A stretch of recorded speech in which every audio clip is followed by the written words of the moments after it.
જ્યારે bar council of ગુજરાતની આગામી ચૂંટણી આવી રહી છે એમાં અમે મહિલા અનામતની જે સીટ છે એમાં ઉમેદવારી નોંધાવી છે. ઘણા સમયથી વકીલોના સળગતા પ્રશ્ન છે.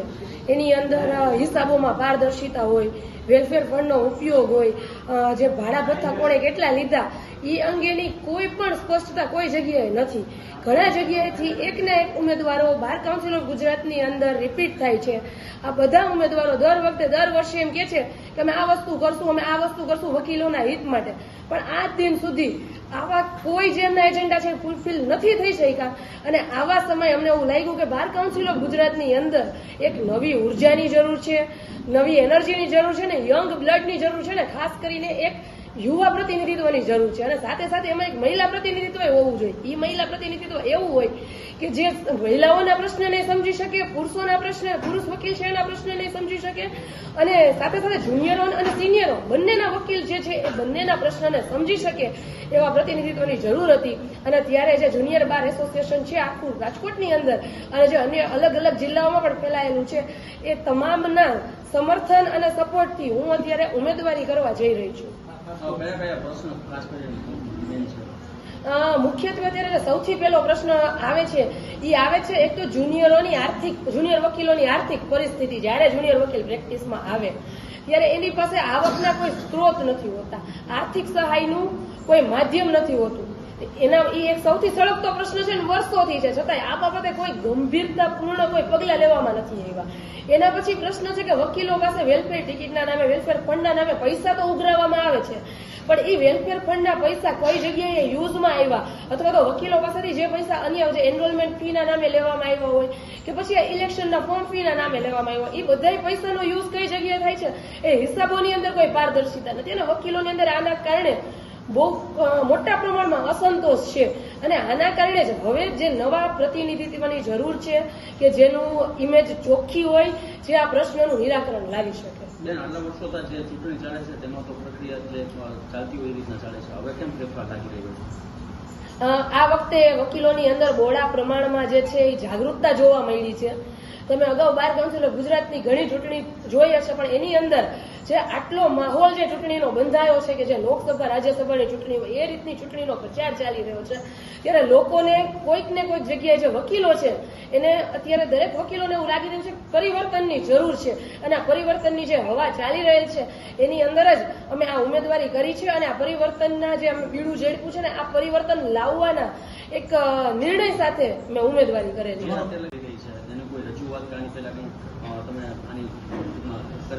હા, અમે બાર કાઉન્સિલ ઓફ ગુજરાતની રજૂઆત કરેલી છે. અને જે ફોર્મ ફી હતી એ બાબતે અમે ગુજરાત હાઈકોર્ટમાં પિટિશન પણ દાખલ કરેલી છે.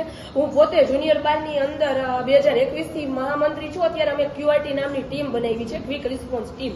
કારણ કે એક એડવોકેટ પ્રોટેક્શન એક્ટ વાળો મુદ્દો છે કે જે ઘણા સમયથી ચાલતો આવે છે કે એડવોકેટ પ્રોટેક્શન એક્ટ લાવવામાં આવે, પણ આજ દિન સુધી એડવોકેટ પ્રોટેક્શન એક્ટ અમલમાં નથી આવેલો. એટલે એના વિકલ્પ રૂપે અમે એડવોકેટ પ્રોટેક્શન એક્ટ આવે ત્યાં સુધી રાહ જોઈએ અને ત્યાં સુધી એડવોકેટ ઉપર હુમલાઓ થતા રહે, એડવોકેટના હકો છે એ છીનવાતા રહે, એવું ન થાય એના માટે અમે ક્વિક રિસ્પોન્સ ટીમ બનાવી છે કે કોઈ પણ જગ્યાએ વકીલોને કાંઈ પણ પ્રશ્ન થાય તો અમારી જુનિયર બાર એસોસિએશનની 65 થી 70 જણાની ટીમ છે, જેમાં હું પોતે કોઓર્ડિનેટર છું. આ ટીમ છે એ તાત્કાલિક એ જગ્યાએ જાય છે અને વકીલોને કાયદાકીય અને ગ્રાઉન્ડ લેવલે જે કાંઈ પણ સપોર્ટ અને આસિસ્ટન્સની જરૂર હોય અમે પૂરું પાડીએ છીએ. શિવરાજસિંહ ઝાલા.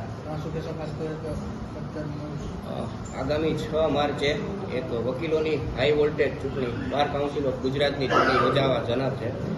આ ચૂંટણીમાં અત્યારે કુલ 99 વકીલ મિત્રોએ ઉમેદવારી નોંધાવેલી છે.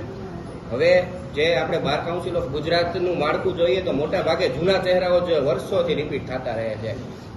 એ લોકો ઘણા વર્ષોથી છે, પણ ઘણા વકીલો, જુનિયર વકીલો, મહિલા વકીલોના પ્રશ્નો તે જ જગ્યાએ છે. એટલે હવે બાર કાઉન્સિલ ઓફ ગુજરાતમાં પણ એક એવો તમામ વકીલો, મોટા ભાગના વકીલોનો સૂર છે કે ભાઈ પરિવર્તન તો એ સંસારનો નિયમ જ છે. અને આ વખતે મહિલાઓને કુલ 23 જગ્યામાંથી 5 જગ્યા મહિલાઓ માટે અનામત ફાળવેલી છે. એટલે અમે એવું નક્કી કર્યું કે ભૂમિકાબેન પટેલ છે, અમારા રાજકોટના લડાયક મિજાજવાળા વકીલ છે. ભૂમિકાબેન પટેલ અમારા જુનિયર બાર એસોસિએશન સાથે સંકળાયેલા છે. ખાસ કરી અને જુનિયર વકીલો અને મહિલા વકીલોના પ્રશ્નોને સિનિયર વકીલોના આશીર્વાદ સાથે વાચા આપી શકે તે માટે જુનિયર બાર એસોસિએશન તરફથી અમારા ભૂમિકાબેન પટેલ કે જેઓ હાલ આપણે કહી શકીએ કે રાજકોટ જિલ્લામાં કોઈ પણ સ્થાનિક મહિલા વકીલ પ્રેક્ટિસ કરતા હોય તો તેઓ અત્યારે એક જ છે, ભૂમિકાબેન પટેલ.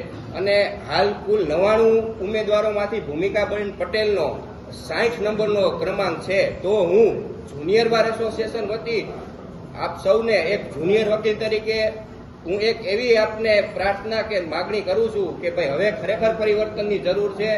તો ભૂમિકાબેન પટેલનો ક્રમાંક નંબર 60 છે, તેમની સાથે ફર્સ્ટ પ્રેફરન્સ વોટ 1 નંબર આપી અને આપણો અવાજ બાર કાઉન્સિલ ઓફ ગુજરાત સુધી પહોંચે તે માટે હું નમ્ર અરજ કરું છું.